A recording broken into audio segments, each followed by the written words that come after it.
తెలంగాణ రాష్ట్రంలోని ప్రైవేటు స్కూళ్లలో ట్యూషన్ ఫీజును సంవత్సరానికి ఒకసారి పెంచుకోవచ్చు.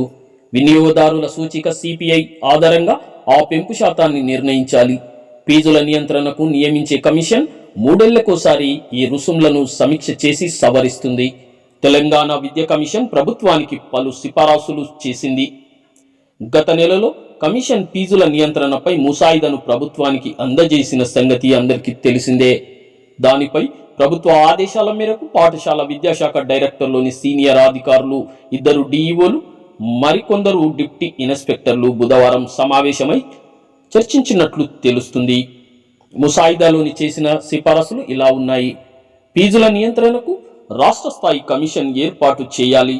చైర్మన్గా హైకోర్టు లేదా సుప్రీంకోర్టు విశ్రాంత న్యాయమూర్తి లేదా విశ్రాంత ఐఏఎస్ అధికారిని నియమించాలని సిఫారసు చేసింది.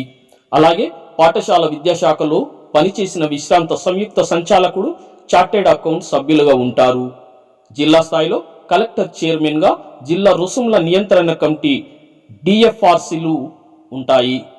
అవి తమ జిల్లాల పరిధిలోని పాఠశాలల ఫీజులను నియంత్రిస్తాయని తెలుస్తుంది. ఒకవేళ డిఎఫ్ఆర్సీలు నిర్దేశించిన ఫీజులపై అభ్యంతరాలు ఉంటే రాష్ట్ర స్థాయి కమిషన్కు దరఖాస్తు చేసుకోవచ్చు అనేది కూడా ఒకటి ఉంది. ప్రైవేట్ పాఠశాలను 5 కేటగిరీలుగా విభజించారు. రాష్ట్రంలో సుమారు 11,500 ప్రైవేట్ పాఠశాలలు ఉన్నట్లు తెలుస్తుంది. పాఠశాలలకు ఉన్న స్థలం, ప్రయోగశాలలు,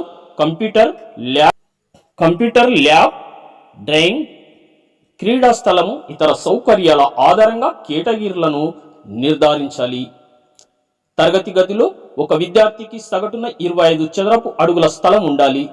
చివరిది అయిన 5వ కేటగిరీకి చెందిన పాఠశాలలు రూపాయలు 32,000 వరకు ఫీజు వసూలు చేసుకోవచ్చు అనేది కూడా ఒకటి ఉంది. ఆ పాఠశాలకు ఎకరా విస్తీర్ణం ఉండాలి.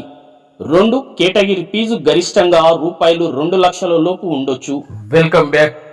మొదటి కేటగిరీ స్కూల్కు గరిష్టంగా రుసుమును నిర్ణయించలేదు. అందులో ఉండే వివిధ రకాల సౌకర్యాలను బట్టి నిర్ణయిస్తారు. 3.4 కేటగిరీలుగా వివరాలు ఇంకా తెలియాల్సి ఉంది. నిర్దేశించిన ఫీజు కంటే అధికంగా వసూలు చేస్తే విచారణ జరిపి మొదటిసారి ₹1,00,000 జరిమానా విధిస్తారు. రెండవసారి 2 లక్షల జరిమానా, మూడవసారి 3 లక్షల జరిమానాలు విధిస్తారు. ఆ తర్వాత కూడా నిబంధనలను అతిక్రమిస్తే ఆ పాఠశాల అనుమతిని పూర్తిగా రద్దు చేస్తారు. పాఠశాలలు వసూలు చేస్తున్న ఫీజులను వెబ్సైట్లు తప్పకుండా ఉంచాలి. వాటి ఆడిట్ నివేదికలను సైతం పబ్లిక్ డొమైన్లో ఉండేటట్లు ఆయా పాఠశాలలు చర్యలు తీసుకోవాలి. ఇది తెలంగాణ ప్రభుత్వానికి విద్యా కమిషన్ ఇచ్చిన సిఫారసులు. చూడాలి మరి ప్రైవేటు పాఠశాలలపై విద్యా కమిషన్ ఇచ్చిన రిపోర్ట్లపై ప్రభుత్వం ఏ నిర్ణయం తీసుకుంటుందో వేచి చూద్దాం.